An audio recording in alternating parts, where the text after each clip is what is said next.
sumber penyakit iri hati. Sumbernya dari mana gitu ya? Ya, pelan-pelan. Quran surah kedua Al-Baqarah ayat 30 sampai dengan 36. Posisi paling kiri sebelah atas. Wa idz qala rabbuka lil malaikati inni ja'ilun fil ardi khalifah. Ada ayatnya? Baik, saya percepat sedikit.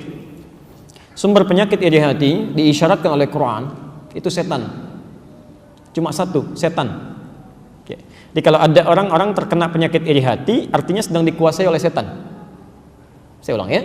Sumber penyakit iri hati itu disebutkan, diisyaratkan oleh Quran itu berasal dari setan. Lalu baru dilekatkan pada nafsu manusia. Dari mana diketahui setan dan siapa dia? Ya, kita sudah bahas sebagiannya. Bapak Ibu sekalian, kisahnya bermula bahkan saat manusia pertama diciptakan, ditunjukkan oleh Quran penyakit ini menerpa setan dan hadir kemudian diwariskan pada manusia. Baik. Saya mulai dengan permulaan penciptaan manusia pertama dan telah kita bahas sebagiannya, jadi saya agak percepat ya. Baik. Manusia pertama diciptakan setelah diciptakan sebelumnya ada malaikat dan jin. Ya. Keterangan Quran di Quran surah ke-15 ayat 27. Allah ciptakan jin duluan, wal janna khalaqnahu min qablu min naris samum. Kami ciptakan jin sebelum manusia itu dari api yang bergejolak. Di ayat ke-28-nya Quran surah ke-15 ayat ke-28 ya, disampaikan wa idz qala rabbuka lil malaikati inni khaliqun basyara. Jadi begitu selesai menciptakan jin ya, kemudian tugas yang diberikan Allah Subhanahu wa taala menciptakan makhluk baru diberi nama dengan basyar, manusia. Saya agak cepat. Selesai penciptaan ini, diperkenalkanlah kemudian manusia ini kepada kalangan jin dan malaikat akan fungsi penciptaannya. Apa maksudnya Allah menciptakan makhluk ini? Ya. Seperti Allah ciptakan malaikat punya tugas, ya. Allah ciptakan jin punya tugas, dan setiap ciptaan Allah selalu ada manfaatnya. Ya. Tidak ada yang sunyi dari manfaat. Maka di Quran surah kedua Al-Baqarah ayat ke-30 dijelaskan kemudian wa idz qala rabbuka lil malaikati inni ja'ilun fil ardi khalifah. Ketika Allah berfirman pada malaikat dan jin yang hadir pada saat itu, ya, saat perkenalan manusia pertama ini, disampaikan saya akan menjadikan makhluk ini sebagai khalifah di bumi.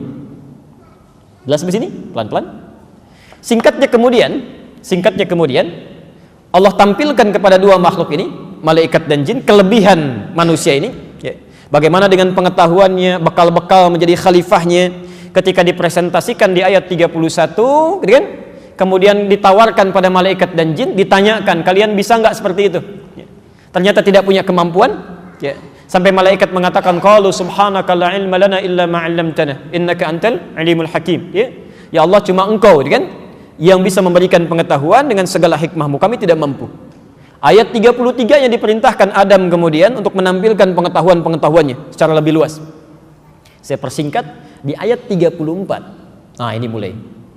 Ketika telah nampak kemuliaan Adam ini, pelan-pelan, padahal diciptakan dari materi yang tidak sebanding, tidak kalah hebat dengan malaikat dan jin. Ya. Malaikat diciptakan dari bahan materi yang sangat bagus, luar biasa, cahaya.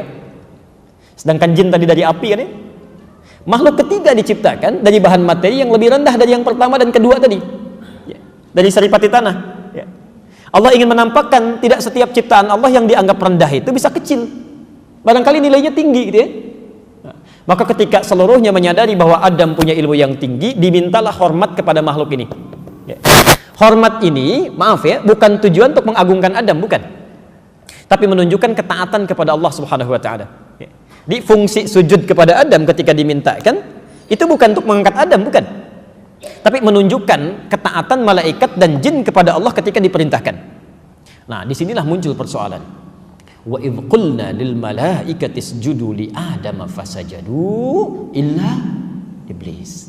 Ketika kami perintahkan pada seluruh malaikat dan jin untuk sujud kepada Adam sebagai penghormatan, fasajadu, semuanya sujud kecuali iblis. Pertanyaannya, siapa iblis ini? Saya sudah pernah terangkan dulu ya. Dijawab di Quran surah ke-18 Al-Kahf ayat 50. Posisi paling kanan di pertengahan sedikit. Kalimatnya sama. Wa idh qulna lil malaikati isjudu li Adam fasajadu illa iblis. Ketika kami perintahkan seluruh malaikat dan jin untuk hormat kepada Adam dengan perintah kami, semua sujud kecuali iblis. Siapa iblis ini? Kana minal jinni fa fasaqa an amri rabbi. Dia bukan golongan malaikat tapi golongan jin yang hadir pada saat itu, yang menyimpang dari perintah Allah. Kenapa jin ini menyimpang? Kembalikan ke Al-Baqarah 34. Aba, dia enggan untuk sujud.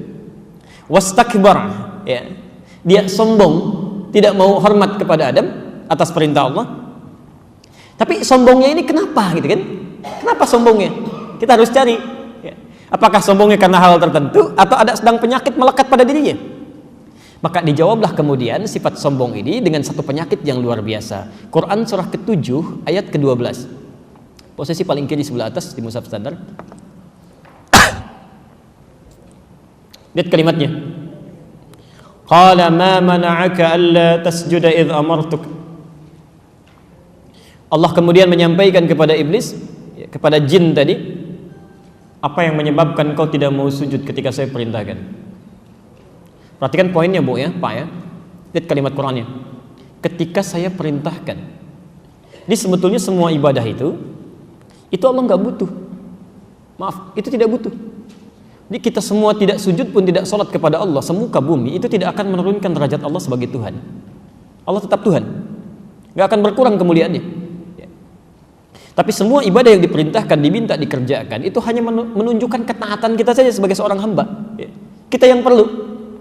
Nah ketika Allah tanyakan, kamu kenapa nggak mau sujud? Ya. Sebetulnya Allah maha tahu, nggak dijawab pun sudah ketahuan. Hanya untuk menerangkan nanti kepada kalangan malaikat, kepada kalangan jin yang ada pada saat itu, termasuk kita saat ini. Ini loh penyebabnya, yang menyebabkan dia bisa menyimpang dari ketentuan Allah. Jadi kalau ada orang-orang terkena penyakit ini nanti, Anda mesti waspada, Anda punya potensi menyimpang nantinya. Itu maksudnya. Ya. Maka ditanyakan kepada jin ini, kenapa? Ini kan, kamu tidak mau sujud kepada Adam ketika saya perintahkan. Lihat kalimatnya. Alhamdulillah. Ana khairum minhu. Khalaqtani min narin wa khalaqtahu min tin. Saya lebih hebat dibandingkan dia. Saya lebih bagus. Ya, lebih baik dibanding dia. Engkau ciptakan saya dari bahan yang lebih bagus dari dia, dari api. Sedangkan engkau ciptakan dia dari bahan saripati tanah saja. Insyaallah, pelan-pelan. Kalau dibaca sekilas, kelihatannya sifat sombong yang muncul. Tapi kalau Anda baca runtutan ayatnya dengan yang lainnya, sebetulnya sifat ini muncul bukan karena cuma sujudnya. Ya. Karena iblis ini, jin ini menginginkan dia yang dipilih menjadi seorang khalifah. Kembalikan ke ayat 30 tadi Al-Baqarah. Seolah-olah bahasanya begini, kenapa yang ditunjuk jadi khalifah dia bukan saya? Ya. Saya kan lebih hebat. Ya. Bahan saya lebih bagus, kemampuan saya lebih tinggi, kan? Kenapa nggak dipilih saya? Kok dipilihnya dia? Jelas ya? Jadi saat yang bersamaan makhluk ini menginginkan nikmat yang melekat kepada Adam itu hilang. Dia ingin ambil itu. Lebih baik bukan Adam yang mendapati, saya yang harus dapat, dan nikmat Allah yang dititipkan kepada Adam itu mesti hilang. Saat penyakit ini muncul pada dirinya, perhatikan, saya agak lambat sekarang ya. Perhatikan sini.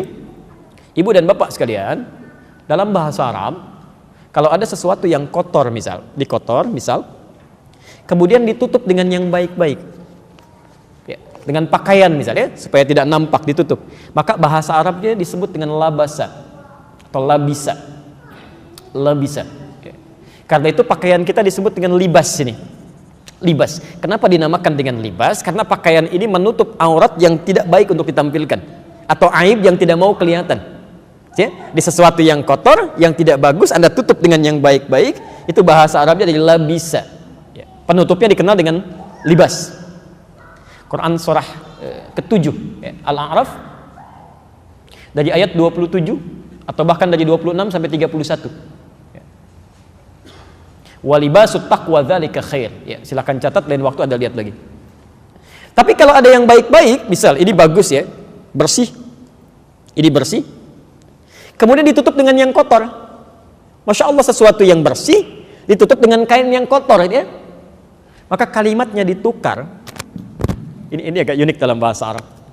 Dari labisa begini, lam, ba, sin. Yang baik menutup yang kotor. Tapi kalau ada yang kotor ditutup oleh yang baik ditutup oleh yang kotor-kotor, maka huruf ba-nya ini pindah ke depan.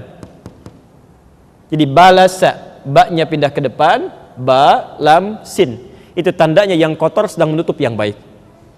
Nah, kalau kainnya sudah menutupi, misal kotorannya menutupi yang baik-baik, maka yang terkena tutupan itu dirubah namanya menjadi iblis. Dari sini muncul kata iblis. Maksud nama iblis itu adalah sosok yang sedang tertutup oleh sifat-sifat yang buruk, asalnya baik. Asalnya baik, ya. Jadi Anda jangan kira kalau jin ini, ya, maaf, asalnya pembangkang, bukan. Asalnya baik, Pak. Bu. Ya. Dari mana indikasi baiknya? Quran surah ke-18 ayat 50 tadi menjelaskan, kana minal jinni adalah dia termasuk jin yang sangat taat, fafasaqa. Maka dia mulai menyimpang. Tidak pernah disebutkan kata fasik di dalam Quran, termasuk di hadis, kecuali lawan dari kalimat taat. Fasik lawannya taat. Jadi ketika Quran menyebutkan fafasaqo, kemudian dia mulai fasik, dia menyimpang, artinya awalnya taat. Taat. Ya. Saya mau tanya begini, mohon maaf ya. Kalau di akhirat itu, satu harinya berapa lama ukuran dunianya? 1000 tahun, tahu dari mana? Oke, kita ambil Quran surah 32 saja, ayat kelima saja ya. Fi yaumin kana miqdaruhu alfa sanatin mimma ta'uddun. Masya Allah, satu harinya itu setidaknya ada 1000 tahun. Satu harinya 1000 tahun. Satu detiknya kurang lebih itu sama dengan 48 hari.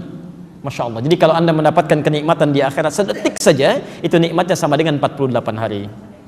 Tapi kalau ada yang masuk neraka satu detik saja, itu sama dengan 48 hari. Ya. Awas jangan main-main ya. Dulu ada orang-orang Yahudi ketika diingatkan dengan ancaman neraka, dia mengatakan, ya, perhatikan kalimatnya, nggak apa-apalah, paling-paling kalau masuk neraka cuma beberapa hari aja. Al-Baqarah ayat 80, Quran surah kedua Al-Baqarah ayat 80, posisi paling kiri sebelah atas. Ya. Wa qalu lan tamassana an-naru illa ayyaman ma'dudah. Ya. Dan mereka berkata, lan tamassana an-naru, kalau masuk neraka paling sebentar, nggak akan disentuh oleh neraka, illa ayyaman ma'dudah, paling sebentar. Kalau kalimat ma'dudah itu alifnya pendek, ma'dudah pendek bacaannya, itu artinya kalimat yang disampaikan belum bisa dipastikan. Jadi kalau balik ditanya, misal ya, nggak akan masuk neraka paling beberapa hari aja, ditanya berapa hari? Ya paling beberapa hari lah. Dia sendiri belum bisa memastikan.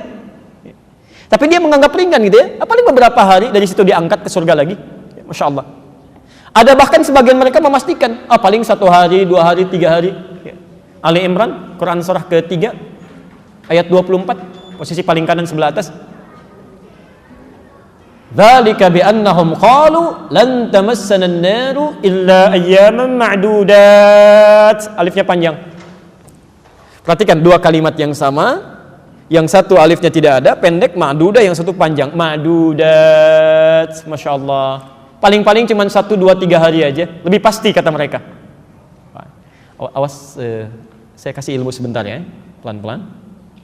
Bapak Ibu sekalian, memang ada keterangan di Quran dan di hadis, ada orang-orang yang tidak kekal di neraka.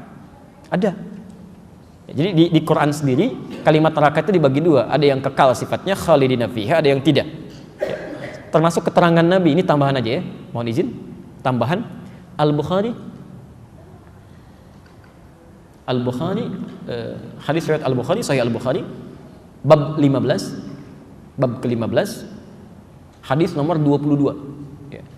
Kalau Anda punya kitab aslinya, itu ada 4 jilid yang pakai tahqiq deh, halaman 31, bab ke-15, kemudian hadis nomor 22, posisi sebelah kiri di pertengahan dari Abu Sa'id Al-Khudri. Dari Abu Sa'id Al-Khudri. Judul babnya Tafadhulu Ahlil Iman fil A'mal. Ya. Tafadhulu Ahlil Iman fil A'mal. Bab tentang berlomba-lomba mendapatkan kemuliaan ya bagi ahli iman dalam beramal saleh. Di hadis itu kalimat Nabi yang pertama disampaikan adalah yadkhulu ahlul jannatil jannata. Ahli surga pasti akan masuk ke surga. Wa yadkhulu ahlun narin nara, dan ahli neraka pasti akan masuk ke neraka. Thumma yaqulullahu ta'ala, kemudian Allah berfirman kepada sebagian yang masuk neraka. Ya. Pelan-pelan. Akhriju katanya, ya. Akhriju, keluarkan mereka dari neraka. Akhriju minan nar. Keluarkan, sudah selesai saatnya. Ya. Sudah tiba, selesai. Keluarkan mereka dari neraka. Akhriju minan nari qadis waddu, ketika diangkat dari neraka sudah pada gosong. Sudah pada gosong. Ya. Dari keterangan ini orang-orang Yahudi mengatakan, mengambil sebuah kalimat, nggak apa-apalah. Paling-paling kalau dosa sedikit masuk neraka, nanti juga masuk surga lagi. Nanti juga masuk surga lagi. Karena itulah kemudian turun ancaman Quran. Silahkan aja kalau mau. Silahkan, satu harinya sama dengan 1000 tahun. Ya, Masya Allah. Jadi satu detiknya sama dengan 48 hari.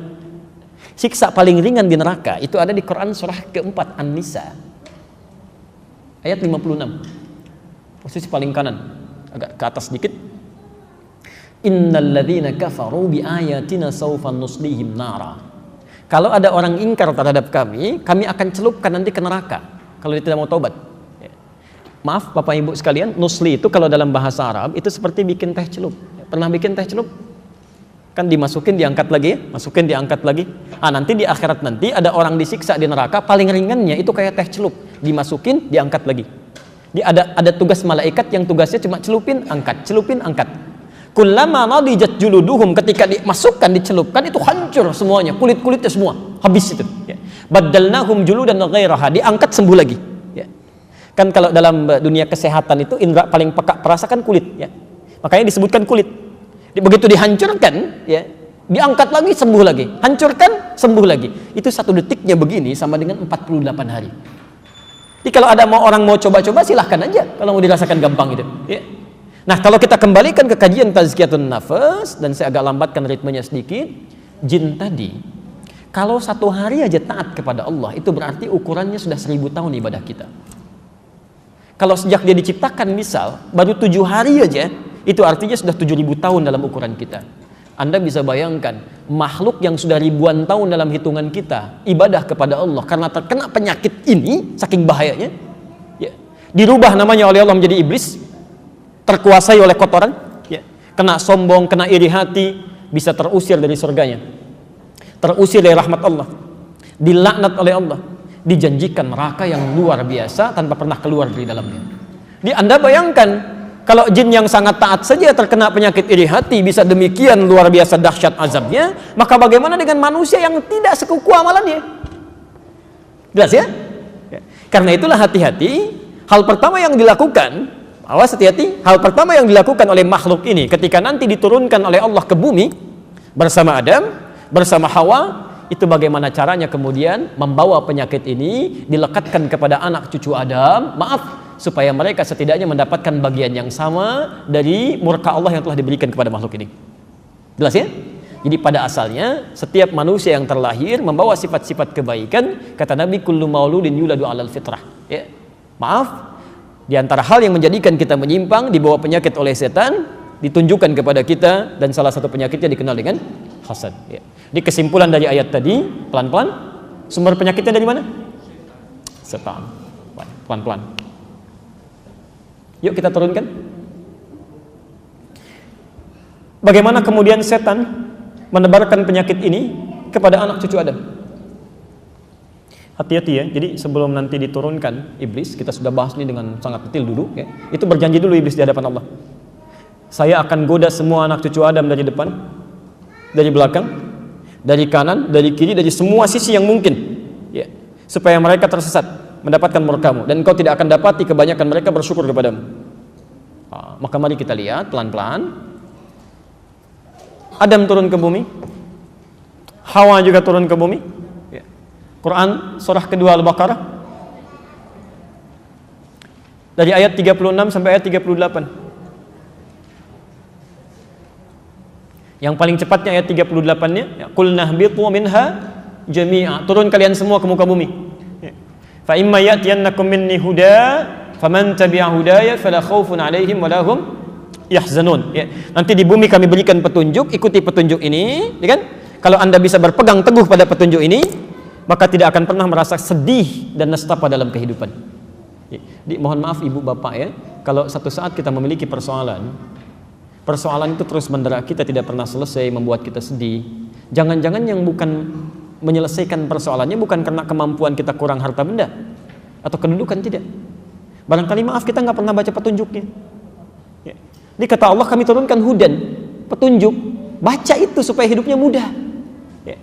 Dan hudan itu disebut oleh Quran, maaf, agak cepat.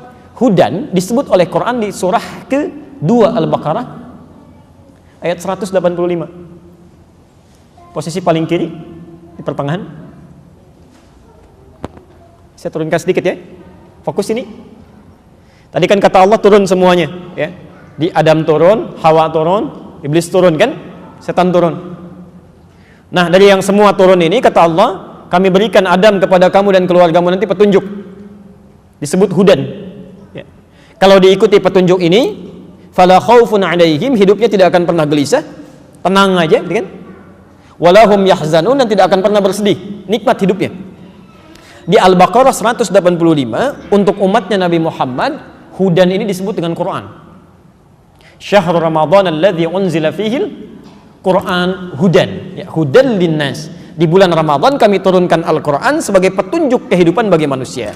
Maaf, maksud saya kalau saya agak cepat, kalau Bapak Ibu seringkali membaca Al-Quran, dipahami isinya, dipraktekkan dalam kehidupan, itu insya Allah tidak akan pernah ada yang susah hidupnya.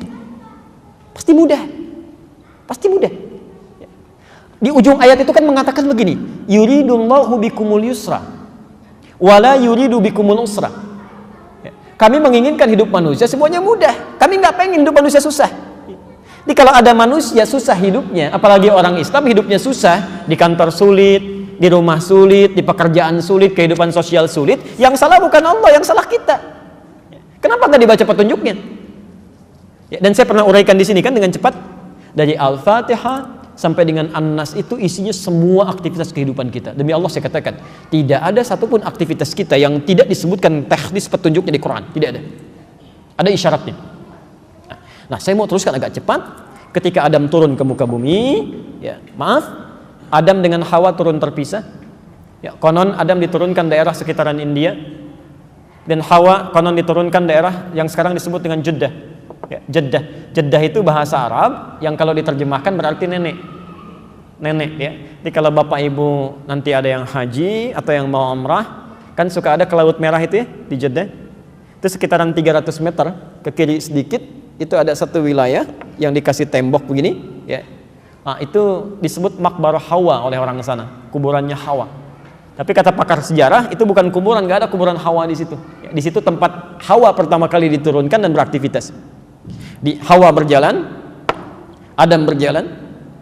Dari pencarian yang cukup lama, tiba-tiba satu masa, ya, Adam melihat ada satu gerakan, Hawa melihat ada satu penampakan, masya Allah. Kayaknya kenal saya ini, kayaknya kenal saya, kan?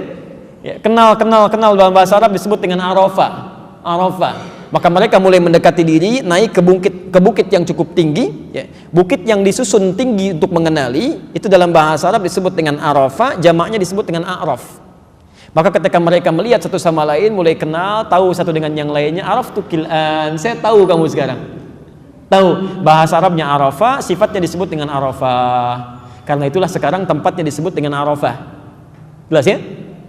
Pelan-pelan, saya agak cepat.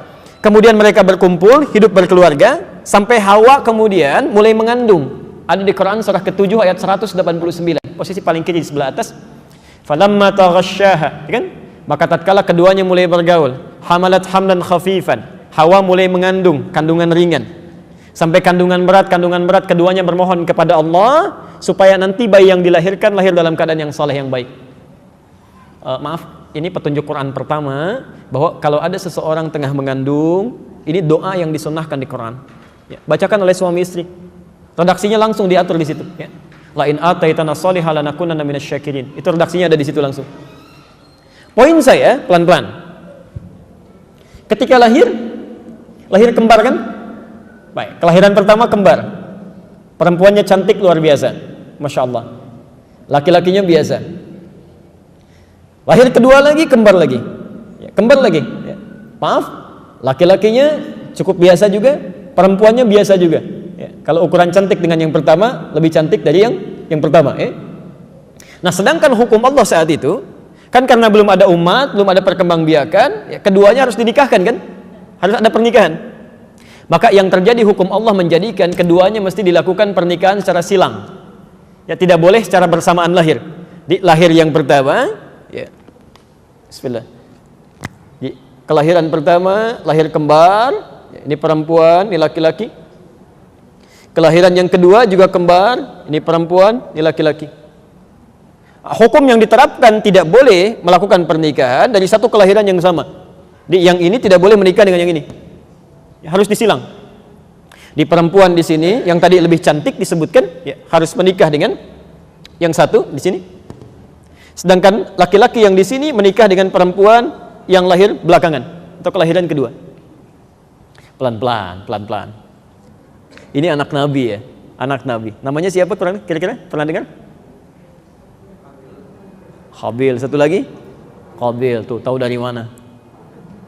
Ini yang jadi masalah ini. Ya. Hati-hati, nama Qabil, nama Habil itu nggak ada. Nggak ada. Oh, hati-hati, nggak ada. Jangankan di Quran, di hadis sahih nggak ada. Jangankan hadis sahih, hadis palsu aja nggak ada. Silakan cek ya. Jadi itu Israeliat, kisah-kisah yang nyebar ke kita, nggak ada nama Qabil Habil itu nggak ada. Jangankan hadis sahih, hadis palsu aja nggak ada. Ya. Quran surah ke-5 ayat 27. Posisi paling kiri di pertengahan ke bawah sedikit. Quran surah 5 ayat 27. Baik, kita beri rumus lalu kita sambungkan ya. Lihat kalimat Qurannya, fokus. Watslu alaihim naba abnai Adam bil haqqi. Dan mohon kisahkan kepada mereka tentang kisah dua anak Adam. Kisahkan dengan benar. Kisahkan dengan benar, jangan ngarang kata Quran itu. Jangan ngarang.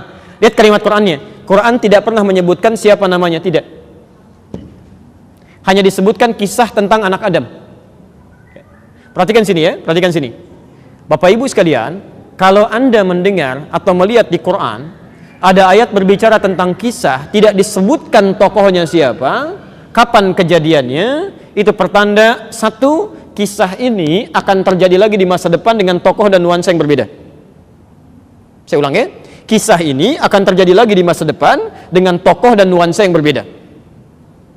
Yang kedua, biasanya kalau tidak disebutkan tokohnya siapa, kejadiannya kapan, umumnya, walau tidak semuanya, umumnya kisah ini mengandung sifat-sifat yang tidak baik, yang tidak layak untuk ditiru.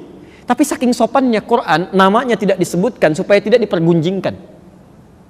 Ada ajaran akhlak dalam Al-Quran yang tinggi. Kalau ada seseorang berbuat salah, jangan digunjingkan orangnya. Yang salah itu bukan namanya, yang salah perbuatannya. Jadi Anda ini sebetulnya mau memperbaiki perbuatan orang lain atau mau menggunjingkan orang? Ada orang misalnya tetangga masjid, Pak, nggak pernah ke masjid, tetangga masjid, sampingan masjid, nggak pernah ke masjid. Masya Allah, apa hukumnya tetangga masjid nggak pernah ke masjid? Orang Islam, tetangga masjid, samping masjid, laki-laki nggak pernah ke masjid, apa hukumnya? Haram, dosa, apalagi. Masya Allah, ada yang bakar rumahnya. Saya kemarin waktu di Sumatera bakar rumahnya, kan? Kita lihat, Bapak Ibu sekalian, tetangga masjid, laki-laki Muslim, samping masjid, nggak mau ke masjid, apa hukumnya? Hukumnya ajak dia ke masjid. Jadi sebelum kita terapkan hukum fikih, hukum dakwah dulu, ya. Daripada celah orang, celah ini, celah itu, barangkali dititipkan kepada Anda menjadi tetangga, karena cuma Anda yang bisa mendoakannya. Anda yang bisa ngajak, ya. Satu kali mungkin Allah tanya, hei fulan, saya titipkan dia menjadi tetangga kamu, supaya kamu beramal soleh, kenapa kamu celah terus? Nggak ada faidahnya mencela itu, nggak ada faidahnya. Ya. Di kata bahasa Quran ini, minimal doakan dia. Ajak dia dengan kebaikan. Jadi kalau Anda temukan kisah-kisah buruk di Quran itu jarang sekali disebutkan. Ya. Maaf, siapa? Yang perempuan yang menggoda Nabi Yusuf siapa dia? Tuh, sudah salah lagi. Silakan cek, nggak ada di Quran Zulaikha, nggak ada. Ya. Disebutkan Imra'atul Aziz. Ya, Masya Allah, dari ayat 29 sampai ayat 31-nya itu. 31 paling kanan sebelah atas. Nggak ada istilah Zulaikha, wa Imra'atul Aziz, kan? Dan istri pembesar, Perdana Menteri pada saat itu. Ya. Saya mau kembalikan di sini. Lihat sini, kembali ke tadi, ke awal. Iblis berjanji saat sebelum diturunkan, saya akan goda semua anak cucu Adam. Saya akan turunkan keburukan-keburukan supaya menyimpang dari perintah Allah, seperti pernah saya kerjakan. Maka ketika terjadi ini, Bapak Ibu sekalian, penyakit pertama iri hati yang dimiliki iblis ternyata diturunkan pada dua anak Adam yang lahir ini. Hati-hati, anak Nabi aja bisa kena, apalagi yang kita bukan anak Nabi. Anak Nabi kena penyakit ini, apalagi yang bukan anak Nabi. Ya. Maka mesti hati-hati dia. Apa yang terjadi? Ketika yang ini tadi cantik kan ya, Masya Allah, cantiknya luar biasa, ini cantik, dinikahkan dengan yang adiknya, yang lahir belakangan. Maka setan datang mengirimkan sinyal penyakit hasad kepada laki-laki yang ini. Bagaimana caranya? Ketetapan yang sudah diberikan, nikmat ini yang perempuan dinikahkan dengan adiknya bisa gagal, dia tetap menikah dengan yang pertama dan adiknya kehilangan nikmat yang telah ditetapkan itu. Ini kan hasad dia. Baik. Tapi Masya Allah, saking bijaknya Allah punya sifat hakim, saking bijaknya tidak langsung diputuskan. Seketika Allah bisa putuskan. Gak bisa, gak boleh. Ketetapan saya final misalnya. Tapi saking bijaknya untuk memberikan hikmah, kemudian Allah turunkan ujian. Ya. Ayo kita uji saja. Kalau kepatuhan ini bisa muncul, maka kami akan putuskan. Silahkan sesuai dengan yang diinginkan. Maka di Quran surah kelima itu, pelan-pelan ya, ayat ke-27 diteruskan. إِذْ قَرَّبَا قُرْبَانًا فَتُقُبِّلَ مِنْ أَحَدِهِمَا وَلَمْ يُتَقَبَّلْ مِنَ الْآخَرِ. Ini saya mau terangkan sesuatu yang sangat penting, dampak dari penyakit ini, hasad ini. Maka diperintahkan oleh Al-Quran, dikisahkan pada kita, Allah memerintahkan, keduanya diminta untuk mengorbankan hasil pekerjaan mereka. Jadi yang anak pertama tadi, ibu, bapak sekalian, itu profesinya dia perkebunan. Ya, dia ngumpulkan di perkebunan dia, ya, dia rawat tanaman dan sebagainya. Adiknya yang kedua, dia profesinya di peternakan. Dia gembalakan domba dan sejenisnya. Apa yang terjadi? Fatuqubbila min ahadihima wa lam yutaqabbal minal akhar. Setelah tiba masanya, diserahkan kemudian untuk korbannya, ternyata yang satu diterima, yang satu ditolak. Nah, ini poin yang sangat penting. Bagaimana ketika diterima yang pertama ini, yang diterima ini, ternyata yang diterima yang adiknya, yang kedua tadi. Dia merawat kambingnya, setelah dewasa, setelah bagus, Masya Allah, dipilih oleh dia yang paling gemuk, yang paling bagus, yang sekiranya paling dicintai oleh Allah Subhanahu wa Ta'ala, itu yang dikorbankan. Sementara kakaknya yang pertama itu mengambil sisa dari yang kotor-kotor, ya, yang tidak pentingnya, yang tidak dikonsumsi. Ya. Oh, ini kan Tuhan itu kan nggak butuh makan, kata dia. Tuhan nggak butuh makan, kan? Tuhan tidak perlu dengan semua ini. Biarkan yang baik-baik untuk saya konsumsi, yang jelek-jelek biarkan Tuhan pilih. Ya. Apa yang terjadi? Maka diterima yang terbaik, yang jelek tidak. Pelan-pelan. Saya mau ajarkan satu cara dulu ya. Ini rumus di Quran. Bapak Ibu sekalian masih ingat tadi? Korban ini kan diketengahkan, ya, ditampilkan, dimintakan oleh Allah untuk bisa mengabulkan permintaan yang dimohonkan tadi kan? Ini ada satu permintaan ini sulit untuk dikabulkan, kata Allah lakukan ini, lakukan amalan. Ya, disebut dengan korban. Apa artinya korban? Seperti biasa. Pertanyaan pertama kencang, jawaban salah. Pertanyaan kedua mulai pelan, jawaban salah lagi. Pertanyaan ketiga nggak ada yang jawab. Oke, korban itu asalnya bukan menyembelih, bukan. Korban bukan menyembelih. Asalnya dari kata koruba. Koruba, kof, ra, ba. Sesuatu yang dekat. Ya, sesuatu yang dekat. Kof, ra, ba. Kof. Oke. Kof, ra, kemudian ba. Saya agak pelan kan? Saya ajarkan rumus sedikit ya. Kalau Anda ingin menjadikan makna berubah menjadi dekat atau banyak, ya, dekat atau banyak, maka rumusnya huruf paling akhir tambah alif dengan nun. Oke, alif dengan nun.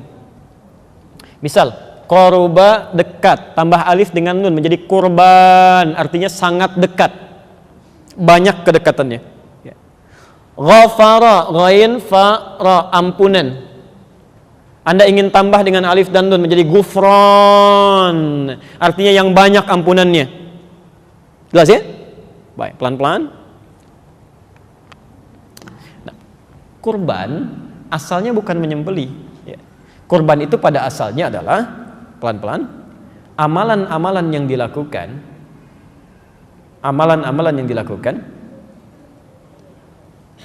untuk lebih mendekatkan diri pada Allah Subhanahu wa Ta'ala. Untuk lebih mendekatkan diri pada Allah Subhanahu wa Ta'ala. Pelan-pelan.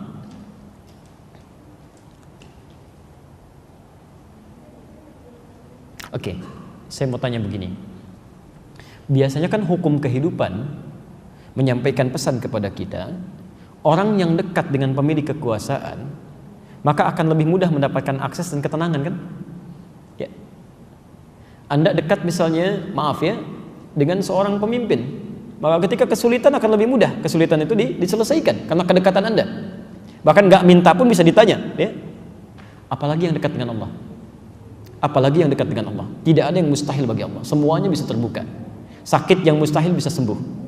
Ya, kesulitan yang mustahil bisa lepas. Ya, segalanya bisa terkabul.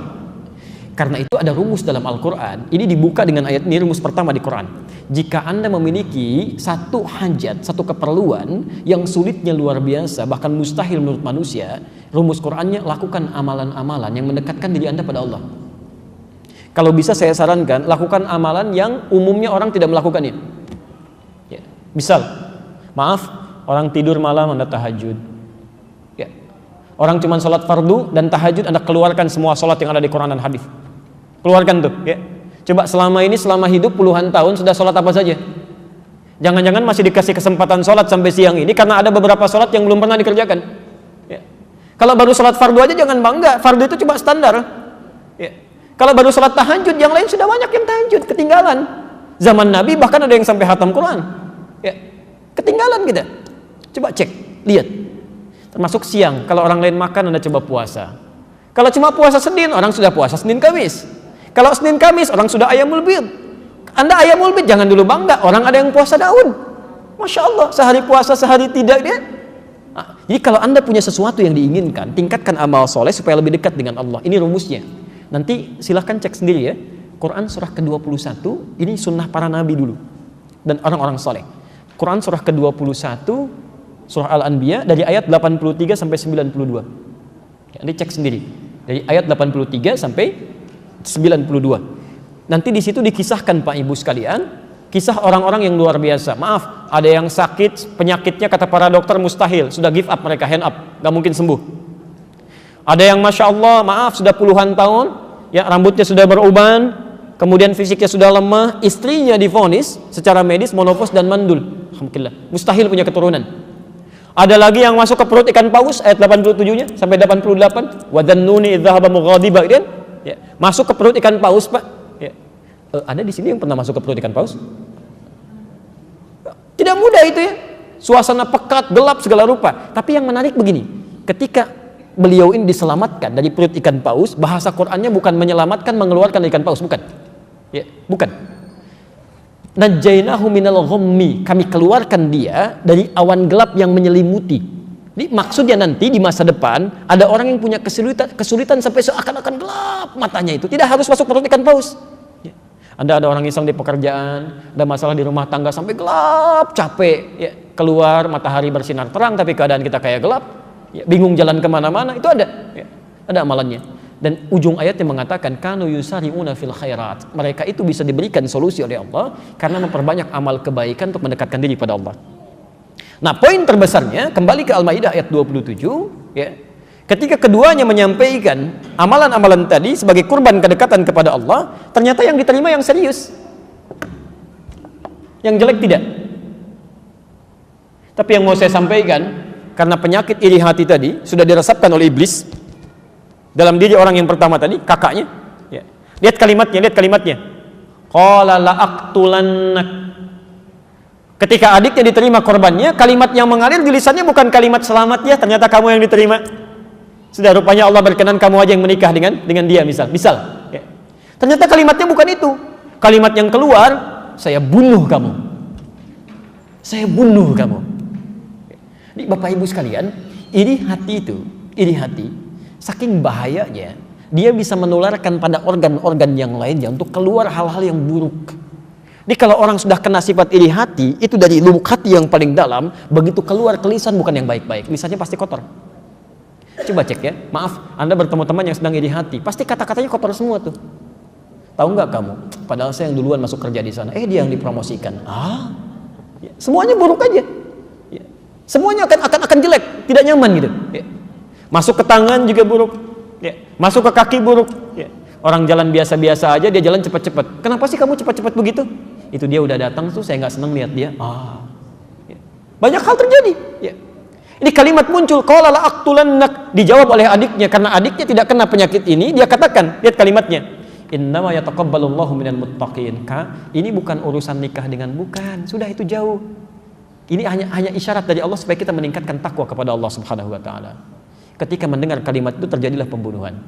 Anda bisa bayangkan tahapan-tahapannya, iri hati, muncul amalan yang buruk, keluar kata-kata kotor, terakhir terjadi perbuatan yang sangat nista dalam kehidupan. Pembunuhan terjadi pertama kali di muka bumi oleh seorang anak Nabi ketika terkena penyakit iri hati.